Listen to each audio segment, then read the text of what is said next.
Broadcasting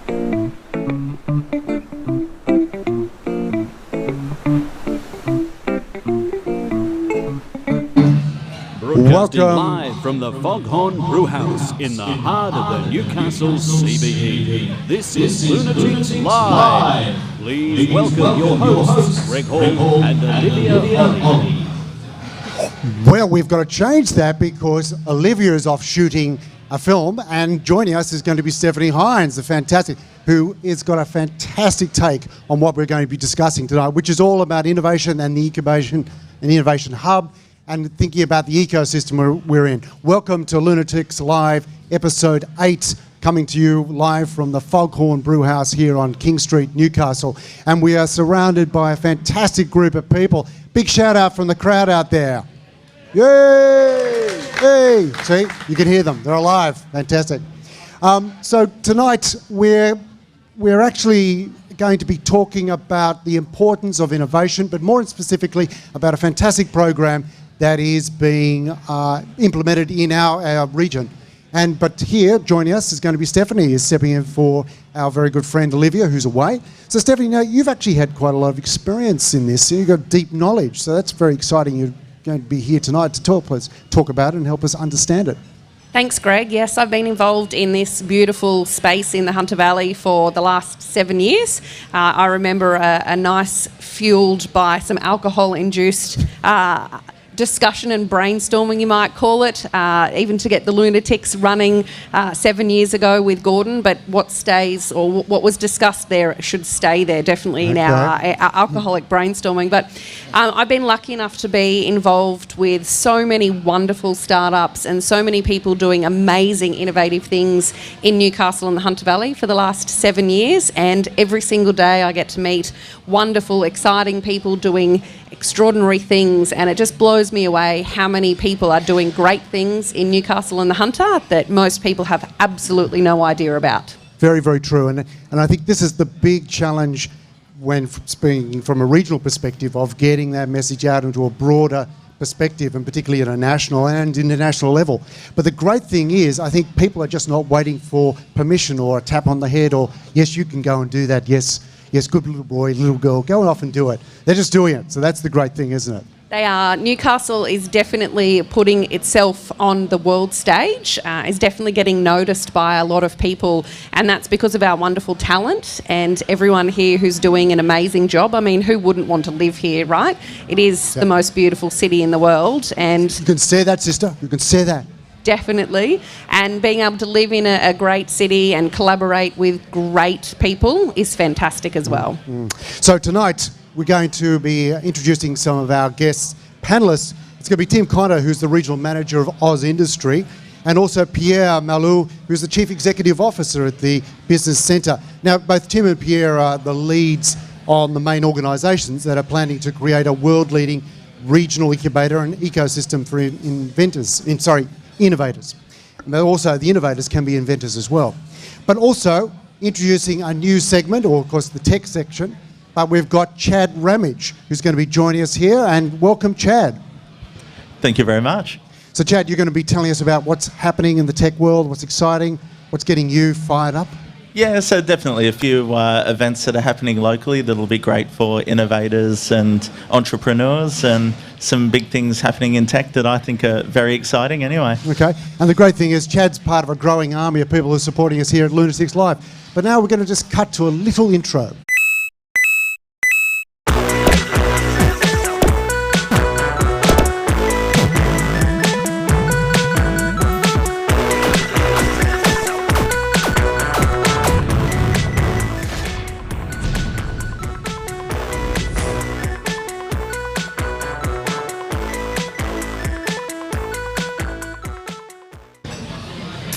Good afternoon, and yes, my name is Chad Ramage. First thing I'd like to have a chat to you about is the Newey Awards. So entries open for the 7th Annual Newey Awards for Digital Creativity on April the 28th. The awards have quickly grown to become the leading awards program for digital entrepreneurs and creatives in regional Australia. The awards are open to individuals, companies, non-profit organisations and governments involved in designing, building, managing, maintaining, or promoting digital solutions in regional Australia. So for more information on that, you can go to the lunaticsociety.com.au. And the Lunaticks Society has actually agreed to host the Newey Awards from Foghorn Brewhouse over the next 3 years. So the last awards was down at Hunter Street campus and had some student artworks and things there. So cannot wait to see what we do with Foghorn for the next 3 years here. And on April the 27th, we have the Newcastle City Council hosting the first IQ networking event, which is a series for thought leaders, decision makers, big thinkers, and all those driving the Hunter towards a smart and innovative future. So some of the topics that they will cover in that include the $17.8 million Hunter Innovation Project, which is well on the way to delivering smart city infrastructure, a revolutionary digital precinct, globally connected innovation hub, the soon-to-be-released Newcastle Smart City Strategy, and plans to create a world-leading regional innovation incubator ecosystem. So those are 2 events coming up in Newcastle over the next few months with the Newey Awards there. And tech-wise, I was very interested to point out to any of the new startups or innovators, the new Samsung Galaxy S8 will be released very soon. And one of the big features of that phone will be it's coming with a docking system. So if any startups are looking to have to start to get office space, desks, docking environments, rather than having to outlay money on phones, hardware, and laptops, you might be able to halve that cost by running with a mobile device. So it is Android dependent at the moment, so it is going to be very limited to office-based applications, cloud-based computing. But if you are running your information out of that cloud space, it is all version controlled, and to have that information in your pocket or at your workstation is definitely going to make life easier for you there at the time.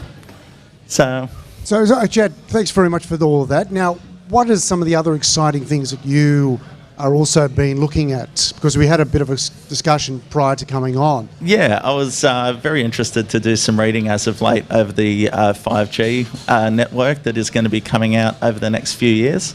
It's definitely going to be interesting to see if it makes the current fibre to the node NBN solutions blown out of the water. So the fibre that the FG space, and as a part of that Samsung release as a virtual reality fan capturing 360 content, it's going to be very interesting to see what that new bit of hardware is like. Yes, because I read in the Fin Review today that Nokia's chief technologist was actually saying that the NBN with the fibre to the node is actually going to need to be upgraded completely in 5 years' time. So, I mean, the interesting technology's jumping ahead. Well, look, thanks very much, Chad. We look forward to having you back for the next Lunaticks Live. Fantastic. Thanks for your time. Chad Rummage here doing tech news. Thank you very much. In the 13 years we've been here, the change has been phenomenal. I think part of that is people staying here, or people have moved here, have infused their own flavor onto the city now. Instead of talking about the rejuvenation of Newcastle, it was time to do something about it. Being a developer and builder in the background, that's what I got in to do. And we developed this old space, got rid of the dirt floors and really turned it into a pretty versatile venue. We were lucky, similar to Melbourne, in that we have these old buildings that can be rejuvenated into working spaces now, and it's somewhat different than having just a new, modern, sleek city. It's got a mix of old and new. I think one of the great things in Newcastle that people don't even realize is that it nurtured culture and it nurtured craftsmanship. We've got an eclectic music scene, an art scene, a sculpture scene, theater. You have all those parts of culture that people really like to see, and maybe you're not fighting an hour of traffic to get to them.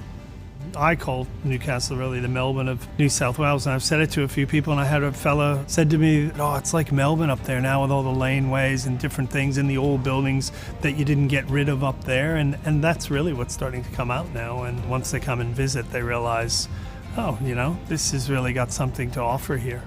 The laid-backness comes through the fact that there's not that many people grinding to get places because of the traffic or the jam-packed on the train, or all of that, I think, creates a lot less stress. It's just the ability to walk around the city. So with the number of Eat Street precincts that we have here, Derby and King Street's become one. Beaumont Street in Hamilton is changing all the time. Honeysuckle Precinct, you've got places down near the water.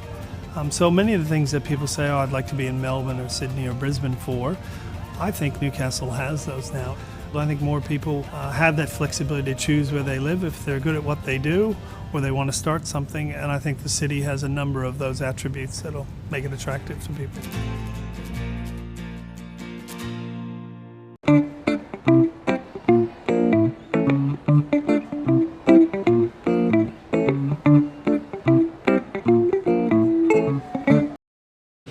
And welcome to Lunaticks Live, episode 8 from the Brewhouse, the Foghorn Brewhouse here in King Street, Newcastle, talking about innovation, but more importantly, about a program that's going to create a hub, an ecosystem that's going to encourage innovation in our region, and hopefully the springboard for a whole host of other fantastic people and businesses who are creating technologies of tomorrow and perhaps technologies of now. So joining us here on our panel is going to be always Tim Cotter, who's the Regional Manager of Oz Industry, and Pierre Malouf, who is the Chief Executive of the Business Centre. Now, both Tim and Pierre lead two organisations that are going to, the lead organisations in trying to get the regional incubator going and supporting innovators.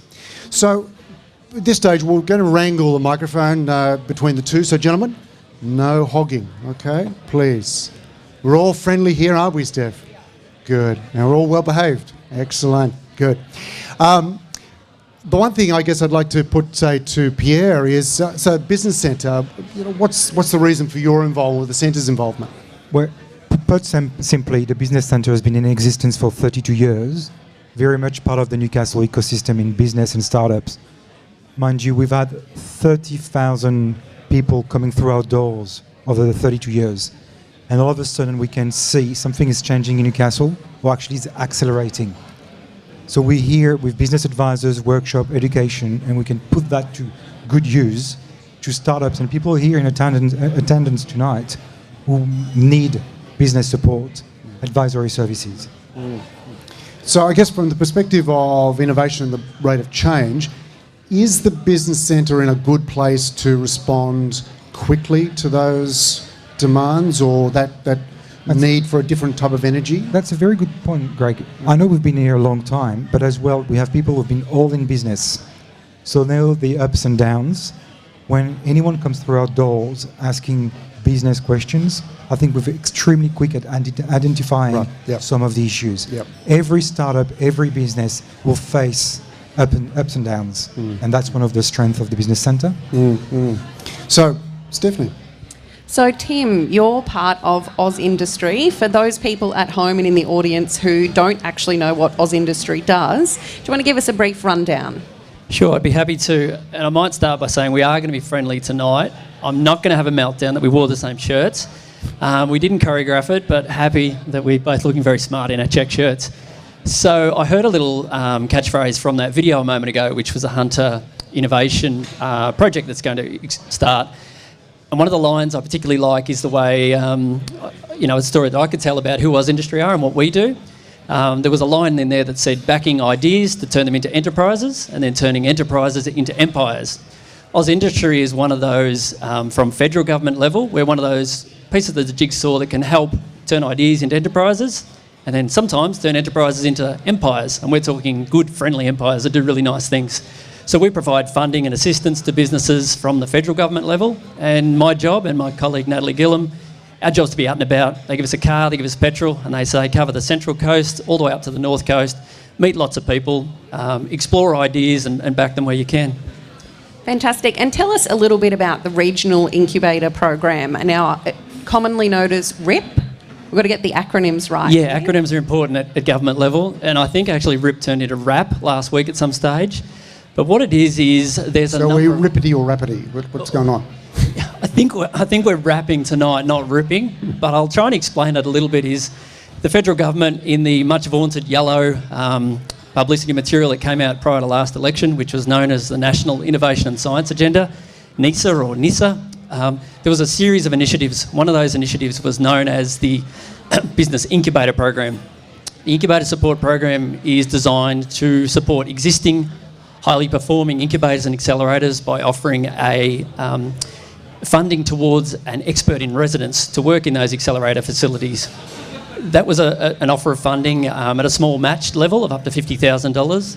The second part of that program offers grants up to $500,000 matched, and that is to develop new innovation ecosystems, new incubators and accelerators, and improve the performance of those that are already doing really well. In the Hunter, we have a number of innovation ecosystem members. We have a number of incubators, accelerators, co-working startups. We didn't have one, though, that covered, I guess, all industries, so it was agnostic in terms of industries, that had an entry point for startups, for scale-ups, and for existing businesses, and a place where all of those firms could kind of work together on bringing all the pieces together within innovation. So what we've done with a number of partners, including a number of local government, a number of business associations regionally, is we're trialling a demonstration incubator program regionally, where we've got 13 organisations locally that are going to go through a particularly focused 2-month accelerator program with the assistance of an expert in residence. And so that expert in residence will work with those firms to take them from, as we said earlier, from the idea stage into the enterprise stage. So the whole notion of somebody supporting the process, as we found in my experience, particularly coming from my industry of film and screen and television, the one thing is that it often takes a good lead-up time. You need to keep people in place and support them. Is that type of level of funding there to support the companies that kick off, or...? Yeah, so a number of jigsaw pieces need to come together. One of those is the good ideas, and we think we've found a dozen or more really, really smart ideas in this region. We're then going to back them with the people, so they'll have the support of the business centre, they'll have the support of the local government, they'll have the support of state and federal government levels and advisors that are employed by those levels of government to really provide some infrastructure around it. We've got a number of good buildings in the Hunter, we've got a number of good people, but it was particularly disjointed. I've got a particular ecosystem map that's got about 90 bubbles on it. There's lots of people out there all who can provide support, but there hasn't been a way for people to be triaged into that support. So sometimes lots of support can do the opposite. So what we're trying to do is to bring it into one entry point where you go through a series of assistance with each of those 90 bubbles, each supporting you in the various ways that they can. For instance, for Oz Industry, it's with funding support. The Business Centre, it's with the support of their advisors and the programs they run. We draw in things like the Lunaticks. We draw in the things like Hunter Angels, the Hunter Innovation Festival.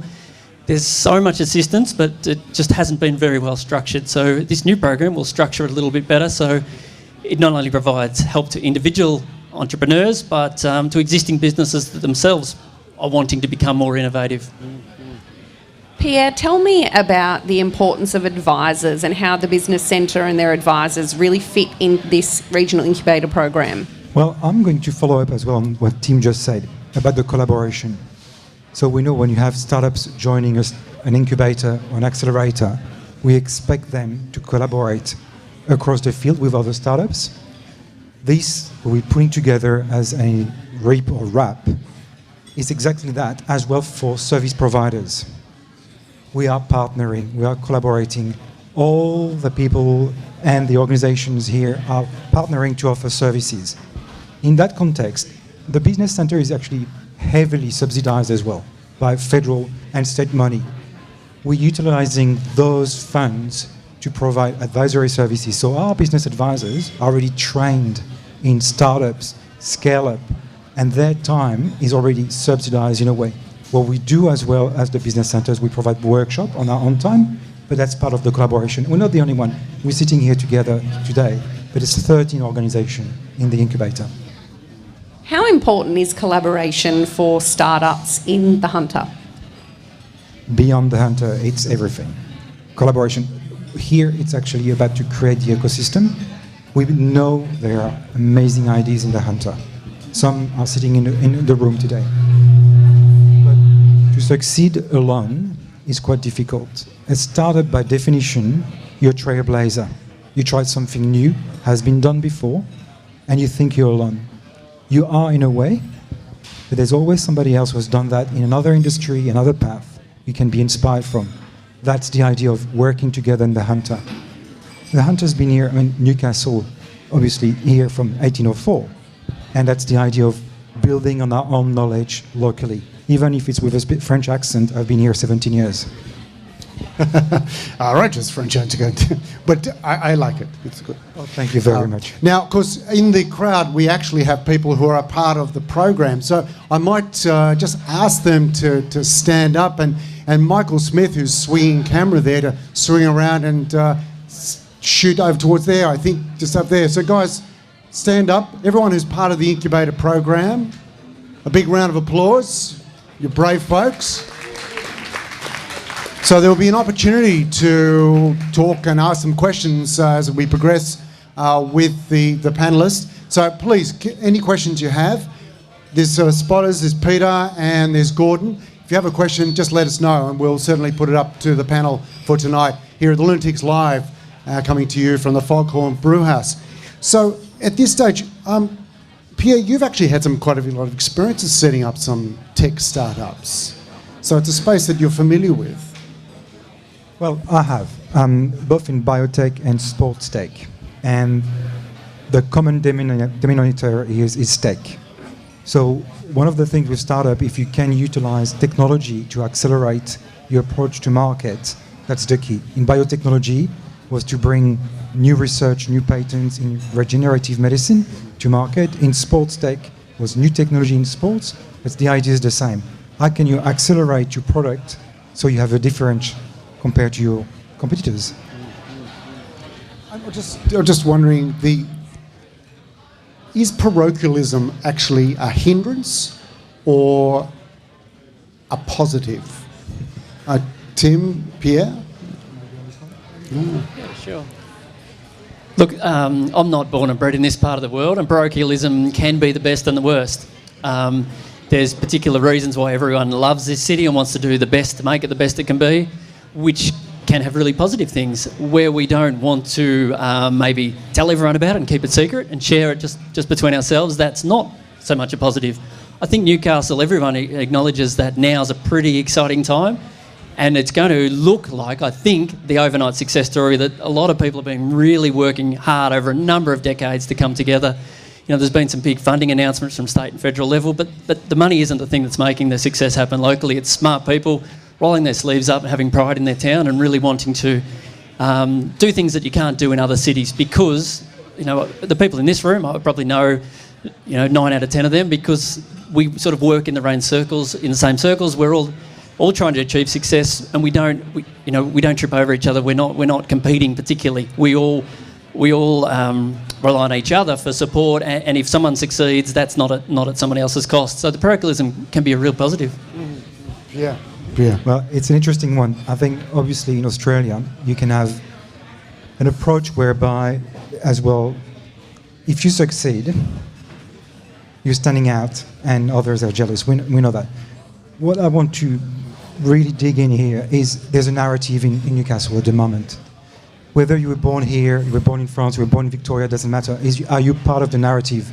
Are you going to collaborate to actually create the story and be part of it? Where you were born, your history, it's quite personal actually, and you can't change it. I've got an accent, I've been here 17 years, I've been working here much longer than most people in the room, but I sound French.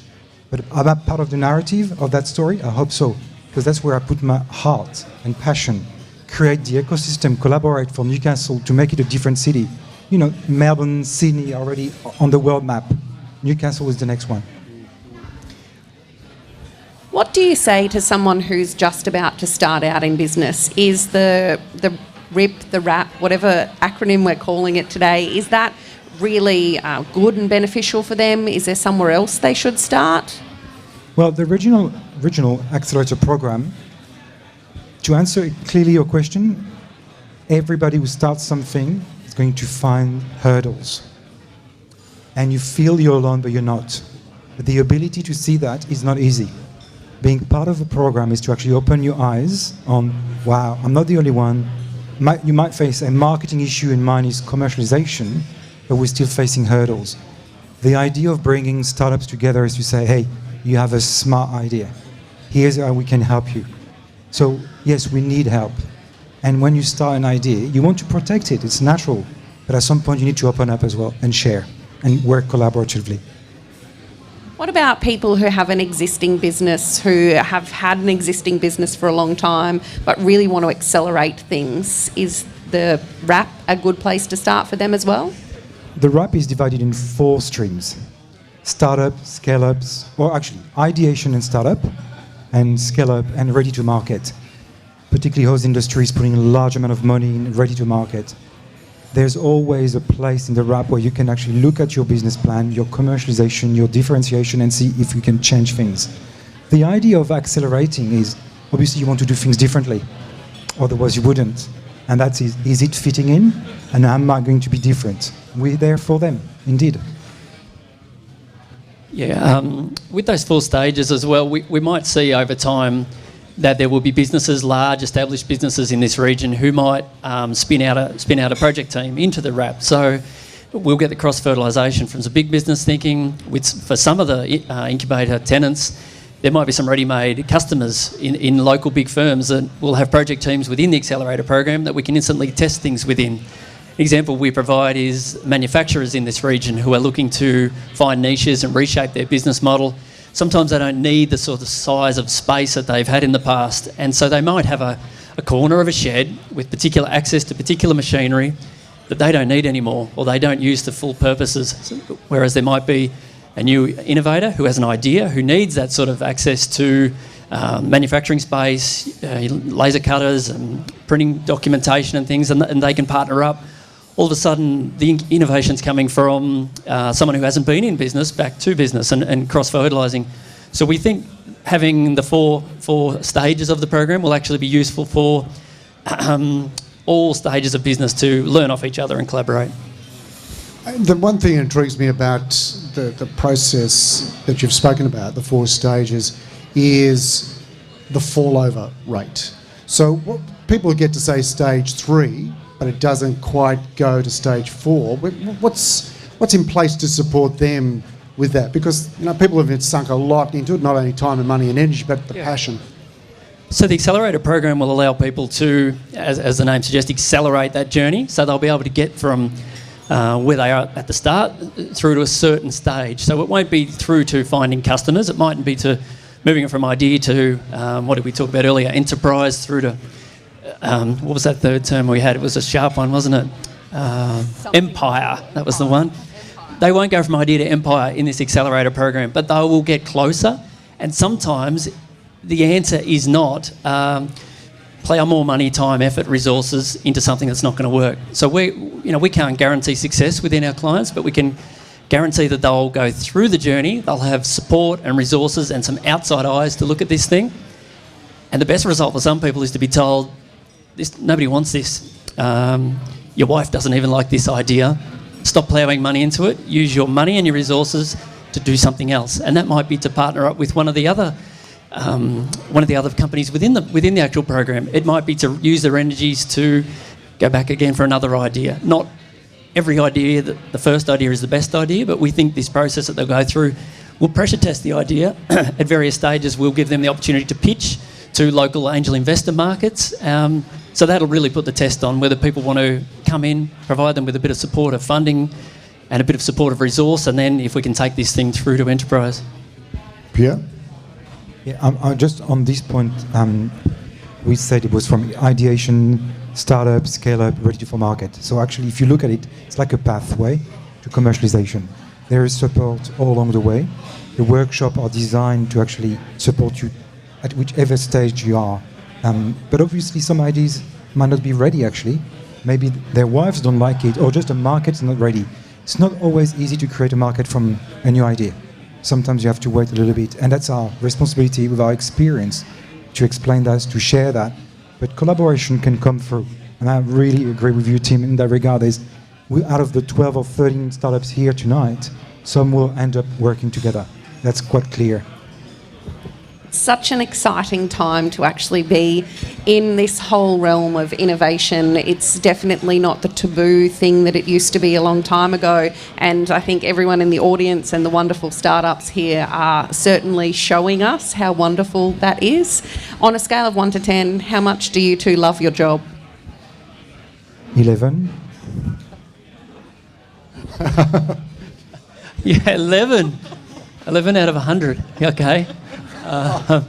No, mine's a good fun job. I get to see things people sometimes they're showing someone for the first time, which can also be the worst thing, because I have to be particularly honest with people when they show me their thing for the first time, and they might be so excited, and it's a bit crude, but I call it the ugly baby conversation, and that is having to say to someone, "That's a very ugly baby you've got there." And I never say that, but I ask lots and lots and lots of leading questions, and sometimes the partner comes into the room and I say, "What do you think of this?" And they go, "Wow, it's cost a lot of money. And I haven't seen my partner for the last 12 months. What do you think, Tim?" And it's like, So it's great fun. I get to see new ideas and support some of those at times. But sometimes it's giving people the realisation that this isn't the greatest thing in the world, and maybe use their energies on other things. So yeah, it's good and bad. So we're going to go to a break, but I'm going to take that as some days a 0 and some days a 10. So we'll be back very shortly, but we've got a great little video on the actual rip or wrap, whatever we're going to call that at the moment, to show you right now.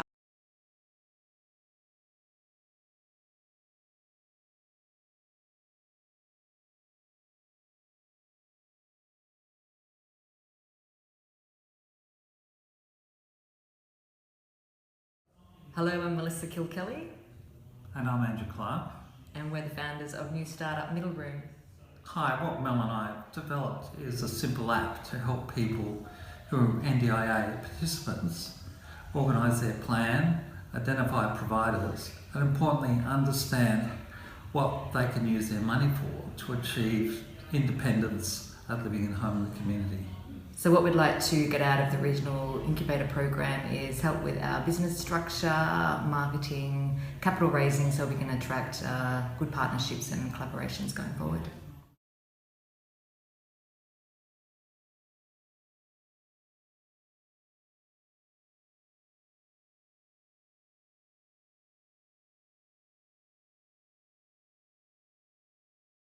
My name's Tony Singh. I'm the CEO of Incubator.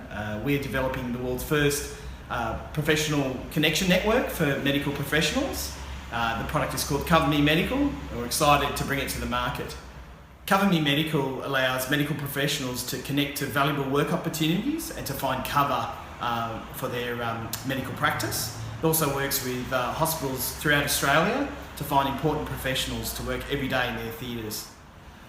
So I'm excited to be part of the Regional Incubator Program, looking to connect to local entrepreneurs, also looking to access investors who would be interested in our ideas, but also importantly is to connect to our clients and the people that would be interested in our service.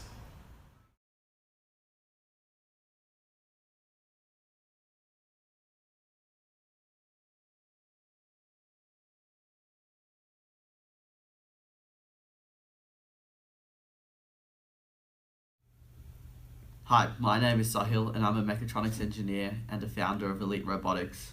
Hey, I'm Luke DeBono and I'm the product designer at Elite Robotics. Our core technology utilises intelligence, guidance, navigation and control algorithms, as well as machine learning and machine vision to be able to navigate in outdoor environments. Go. In the Regional Incubator Program, we're hoping to get a lot of information about developing a business structure and also hopefully getting business partners that are willing to work with us to commercialise our idea.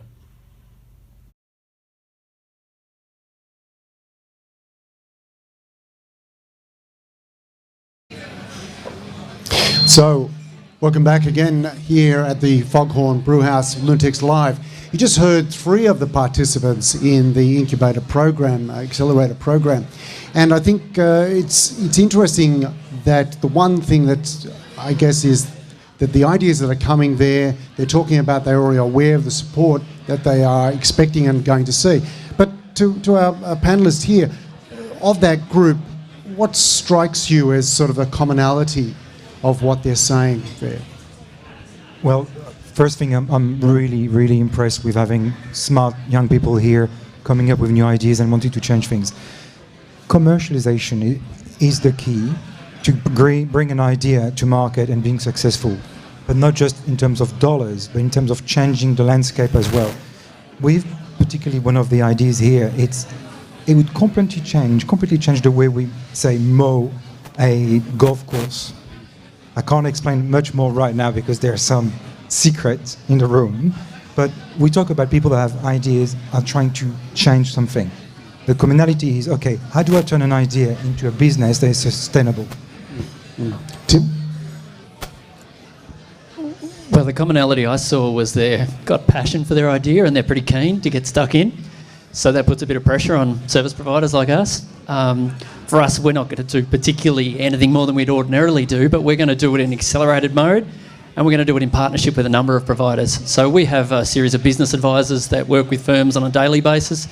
They'll act as mentors and guidance and information sources for these innovators.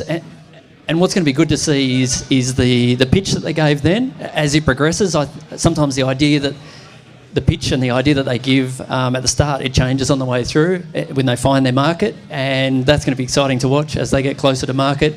Hopefully we can provide the support that they're after, and at the end, in 3 months' time, the stories that we hear are them becoming household names, at least in this region, and then hopefully onto the bigger stages. I guess, Stephanie, given your involvement in tech startups, what struck you about those participants? The thing I always love about startups is how passionate they are and how excited they are, and just bringing that excitement back to business and back to everybody else who then ends up in that ecosystem and all of their employees is so important to moving everything forward from a business standpoint. And the part that everyone is so different. You've got, young kids who are coming up with amazing ideas, doing things, and then you've got people who've had great business experience. So I think we're starting to see a very big difference in the traditional startup model and the traditional people who are doing startups, and that's really exciting to me because it's bringing people who've had very different experiences together who can all learn a lot from each other. The one thing that I guess for the audience out there and for anyone listening to this program is, in fact, the whole Lunaticks Live is a collaboration. Gordon Whitehead actually shot those pieces, our executive producer, who's been working very hard behind the scenes. He's up the back there, engaged in very energetic conversation. So to some extent, there is this energy there, but in the end, can we sustain it? And how do we sustain it? And that's the bigger question I think we need to be exploring. Any thoughts around that, Tim, Pierre? Yeah, look, as we said earlier, this original Regional Accelerator Program is a pilot. The intention is that an expert in residence will come in to be half funded by the federal government, half funded by the partners of the project. And what that regional expert in residence will do is firstly work hand in hand with this group of innovators. But part of their task while they're here for their duration in the Hunter will be to design a world-class innovation ecosystem. So take the best parts of what we've already got and design and develop an ecosystem to support people at the ideation stage right through to existing businesses who want to become more innovative, using what we've got but finding some gaps and really designing and developing a system that has programs and support partners and ongoing sustainable funding and resources so that the next batch of innovators have a program that they can enter and run through. At this stage, we're running it through subsidised, as Pierre says, some of his work are already subsidised through grants. The model that we're trying to design and develop is not a government-sponsored incubator system. It's going to be self-sustaining through good ideas coming through closer to its commercialisation with the support of local angel investment and local investment groups supporting and backing their own. So it's taking maybe sometimes longer than some people would like to have taken, but the idea is that it needs to be here for the long term and be sustainable. So getting a number of partners on board has been time consuming, but is well worth it in the long stage. Yeah. Okay, so we're going to have a look at some more participants and talking about their programs and their projects they're working on and how they plan to go about implementing it.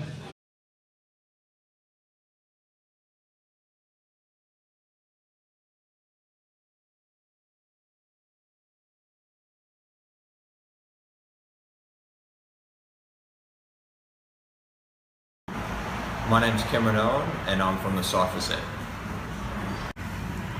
My idea is to develop a platform for the next generation of programmers for STEM-based careers. I hope to get out of the regional incubator program a validation of my idea, as well as a good business model to then put a good business plan into place for.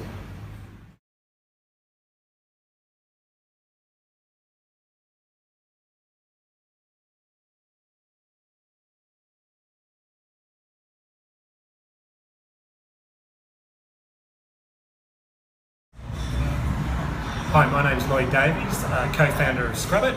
This is Beth, co-founder as well, and Scrub Nurse, and Paul Fisher, co-founder and development guru. So Scrub-It is a software application which assists nurses to collect all the items and instruments required for surgery. We are taking a very manual process and improving it with a single-use software. And with the regional incubator program, we're hoping to fully immerse ourselves in the startup culture of Newcastle, get help with our financial planning and marketing, and look for more investment opportunities.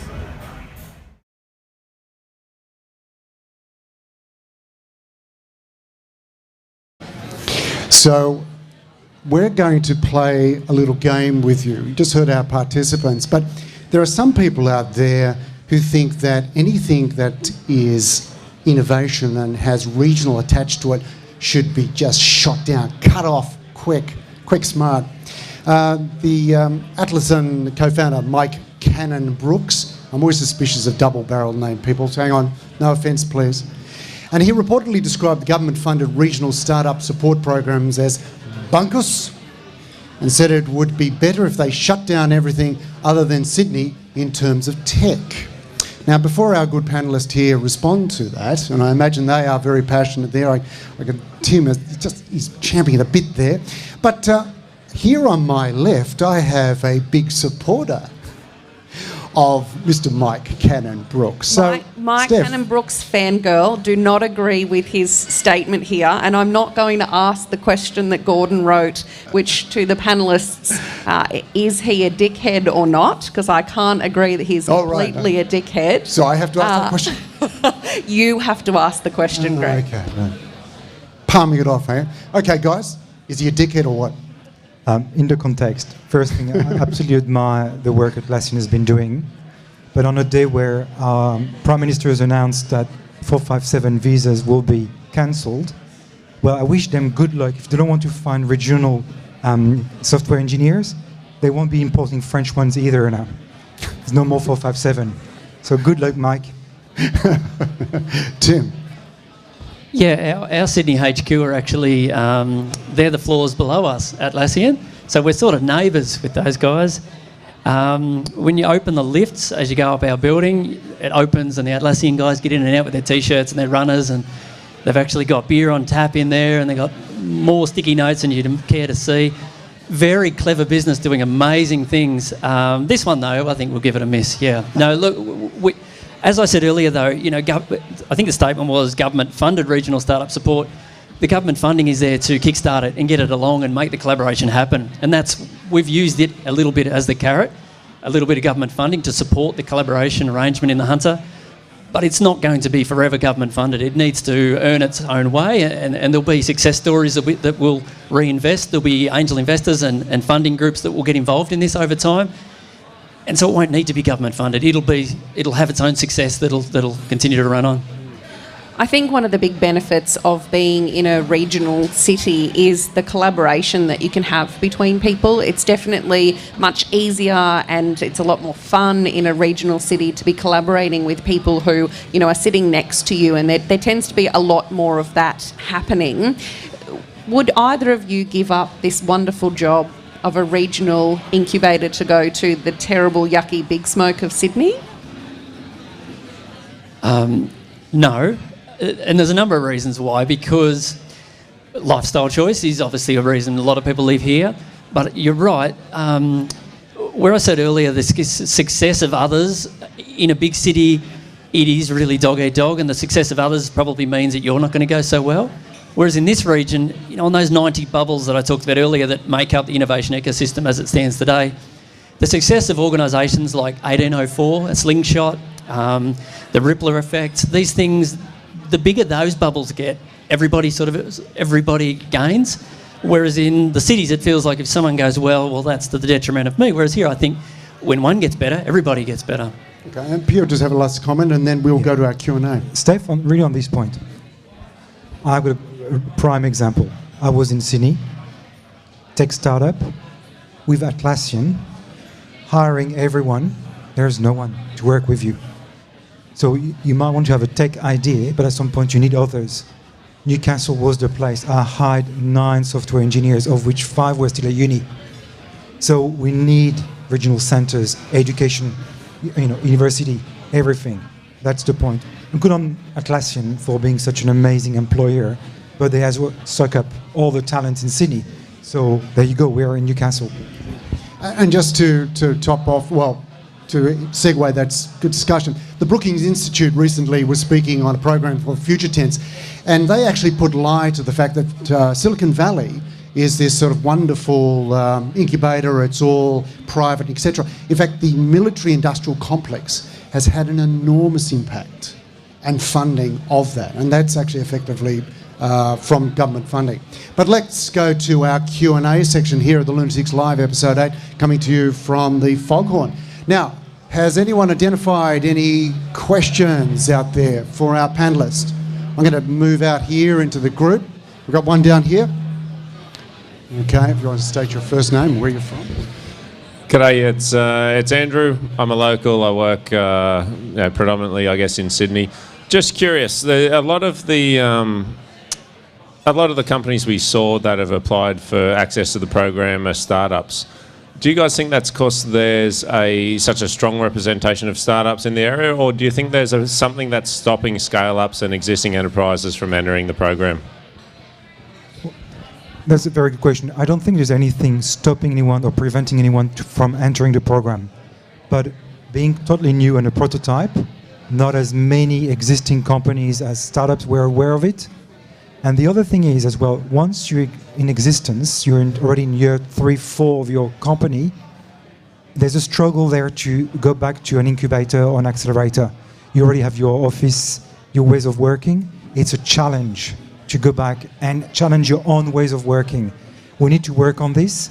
Steph was asking a question earlier about what's in it for them. And I think to relearn to learn is a big thing.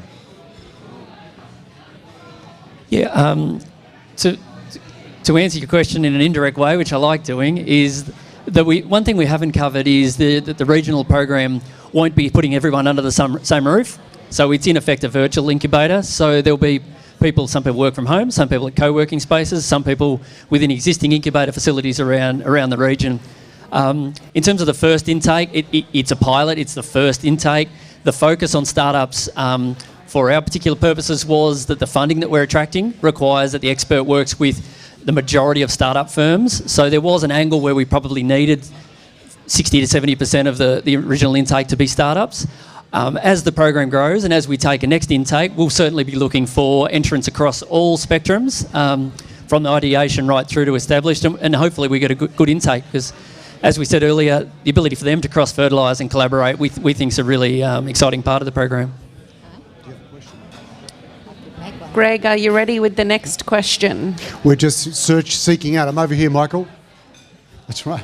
Well, I'm actually going to invite last year's Newey Award Principal winner, our fantastic Ganella. Now, Ganella, question. What would you like to be knowing from our panellist?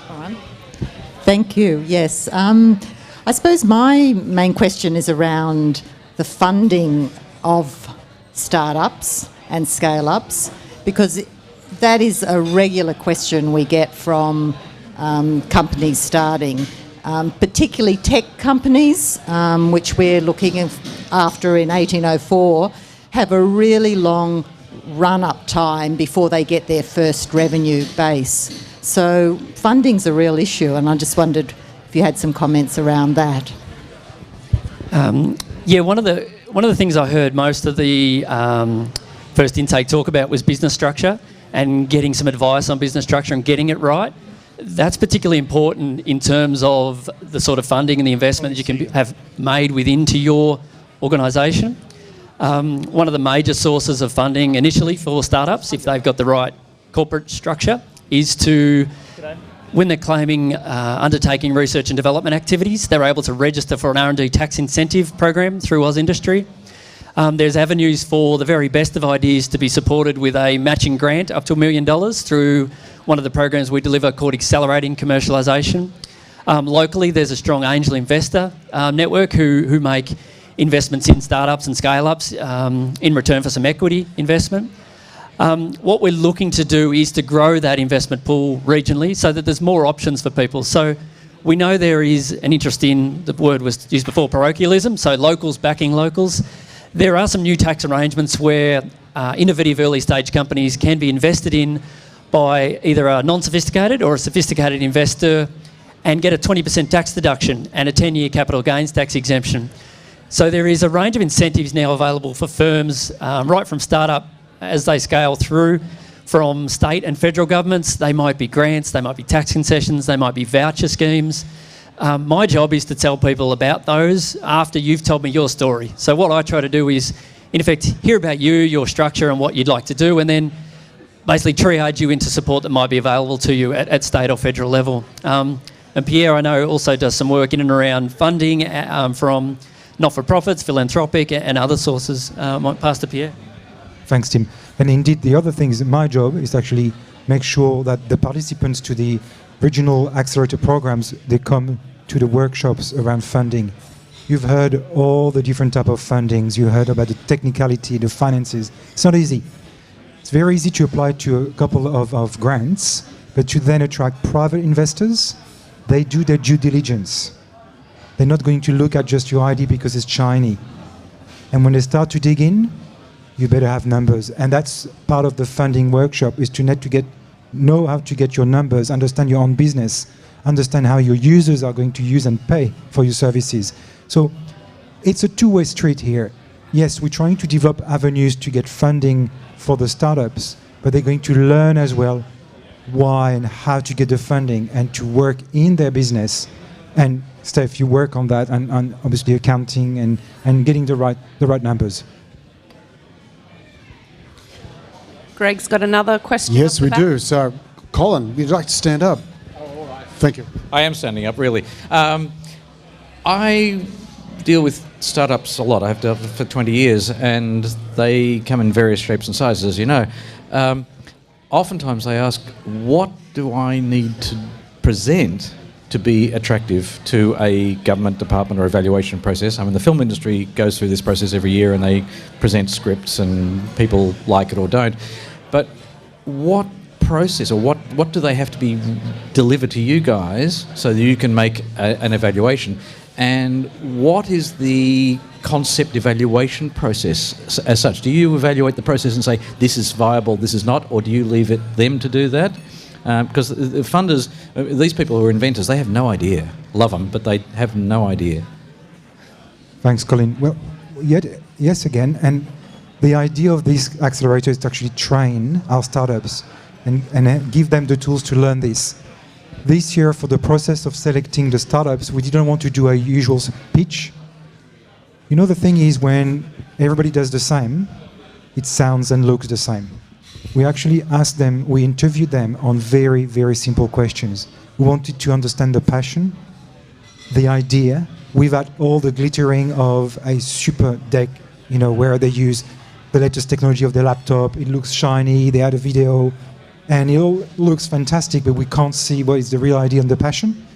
But you're right, to then turn that into something that investors and others will invest in will take time. And we're going to be through workshops and teach them how to present the idea. It's another skill.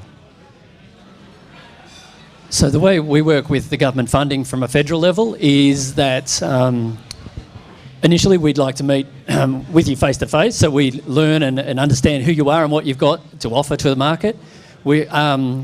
sometimes the best ideas don't have the best people behind them. So we're looking for both things. And if sometimes the best people aren't around or you're missing some skill sets, what we do is we bring in commercialisation advisors to work with that firm. So locally here in the Hunter, myself and my colleague Natalie, our job is to be that initial filtering source. So we're doing some early due diligence on startups and enterprises to find out whether there actually is something to it. We're often looking for intellectual property. It doesn't need to be a formal patent, but there needs to be a way to protect your smart idea. We're then looking for you generally to have some of your own funding to back the funding that the government will be investing into it. And what we then do is we bring up our commercialisation advisors. They are based in Sydney. We've got 6 advisors and we bring them up on a regular basis. And they do, in effect, a Shark Tank session with someone where they're teasing out the opportunities and the challenges that lay in front of that company. One thing that is important as well is at any stage in the process, if we think that you're unlikely to be successful, so not competitive, we tell people that. And that people appreciate that. I talked about it before, the ugly baby conversation. Sometimes people have a great idea and they've got a great market and they've got a great team, but there's certain elements to it that are missing, and we explore those with them and we tell people. Filling out a whole bunch of forms and going through a big long process to be told, no, you were never a shot at that, is really, really frustrating. So often we're telling people early on, this program aims to have this ambition, your project aims this, they don't align, so we don't tease people along and head them, and sort of send them off to elsewhere where we think there's not going to be support. We're really upfront and honest with that upfront as best as we can. Yeah. So we have another question over here. So joining us. G'day. Andrew Mears from Switched In. You introduced one of the motivations for the RIP or the RAP as being a gap in the local ecosystem, in that there was lots of people doing lots of incubators and some accelerators doing things, but no one was covering everything. But I guess if you look at the regional experience, part of the really successful regions have built on their local differentiators. So they haven't tried to do everything.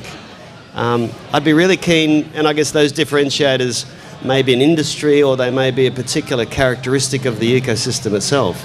So I'd be really interested to see what you see as the regional differentiator, and how does your program strengthen or leverage that? So at least in the pilot stage, it's hard to do without a graphical, but imagine that ecosystem map that we've created with about 90 bubbles around it, which are organisations and programs and support structures there to support innovators. At the moment, somebody goes to one of those bubbles and they get the support from that person, and depending on the skill and the expertise and the links and the networks that bubble has, they might get linked with another and maybe another and maybe another. Whereas the model that we're trying to design is that the customer or the inventor goes into the middle of the ecosystem and is triaged into the appropriate support services. So where there is specialty services, for instance, in ag tech or clean tech or IT, that they are best serviced by those, in effect they'll be delivered through to those service providers. So not every applicant, as I said, it's a virtual system, not every applicant and entity is going to be under the one roof. They're going to be placed throughout the innovation ecosystem where they're best placed. So rather than the inventor having to find the facilities and the services and the programs and the people, those people will come to them. So it's a little bit reversed in that you go to the middle and then you get serviced by what's available to you. There will be formalised structures in terms of programs, but at the same time it will be, we just can't handle everyone in that hand-holding triage service. There will be a self-service element to it. So over time, once it's designed in more full, there'll be customers that can self-serve. I'm at this stage, I've got this size, I'd like to do these activities. And then those that specialise with particular activities, they'll be alerted towards them to help them and to service them. Just on this, Andrew. Sorry. No later than Friday, I was in the Upper Hunter with one of the council up there, and they're going to create a hub co-working space. They were just asking for some advice. The very, very first thing I told them, what's the theme? Is there something that is a difference for you, your communities, as a council, because you need something? It's not just a desk with high-speed internet. So to really clearly answer your question, I think the commonality here in Newcastle is we are collaborative. There's already this. That's a differentiation. You can go to the Bay Area in California, you can go in New York. They don't collaborate the same way. It's really, really different. They will collaborate, say, on space tech, IT. Here we go across because we're smaller, we know it, and we know that combining strength will help us. And it happened in the whole history of Newcastle, and expanding all across the Hunter River and up to further west. So I think that's what makes our difference. We are collaborative.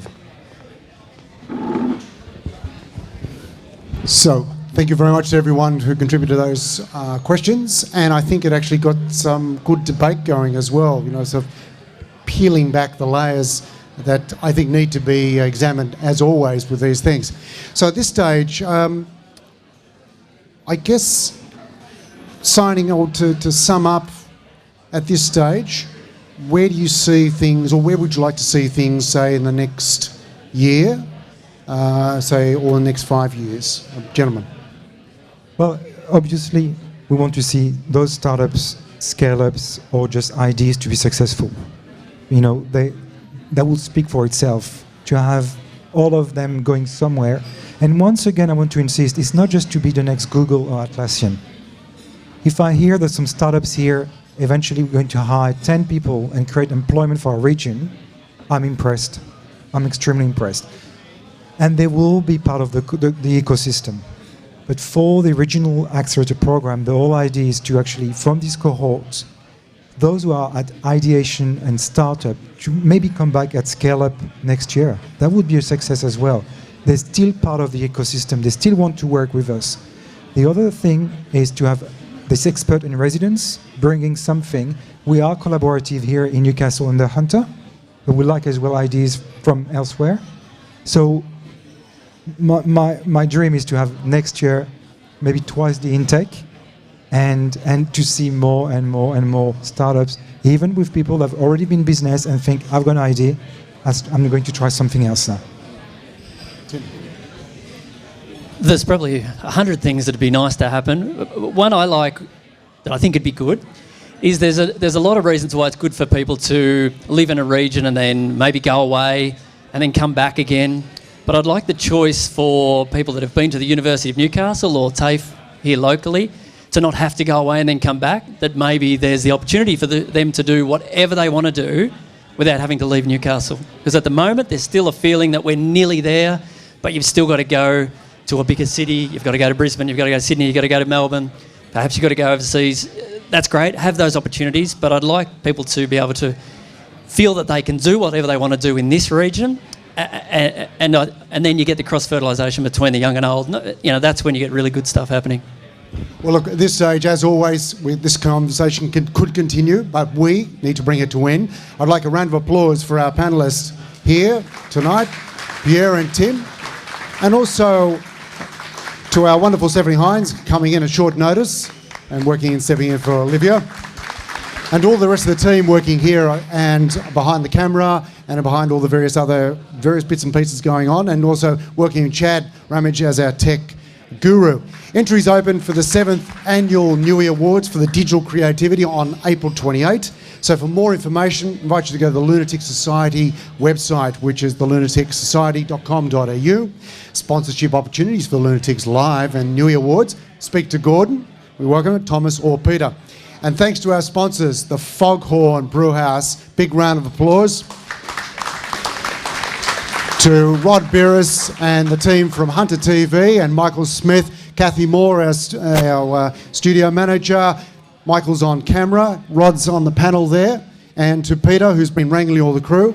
And from us here, signing off, thank you very much for joining us for Lunaticks Live Episode 8 from the Foghorn Brewhouse in Keene Street. Thank you very much, and see you at the next one, which is on the 27th of June. Topic to be discussed. Could be a bit of a speculation. Big data. Could be something very exciting brewing, Greg.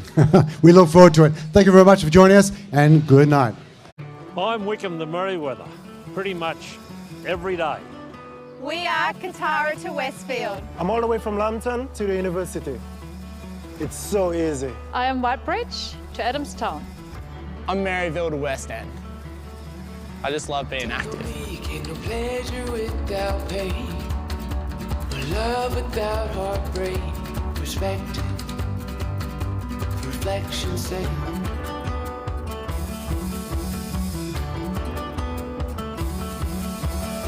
When we were young, forever seemed the longest time. I'm Hamilton to Newcastle. Why wouldn't you? We're Carrington to Carrington. I'm Islington to Cookshill. Mainly for catch-ups. I'm East End to Honeysuckle. And sometimes further. All my days, through all my days. Now that I've got your love, I won't let it go to waste.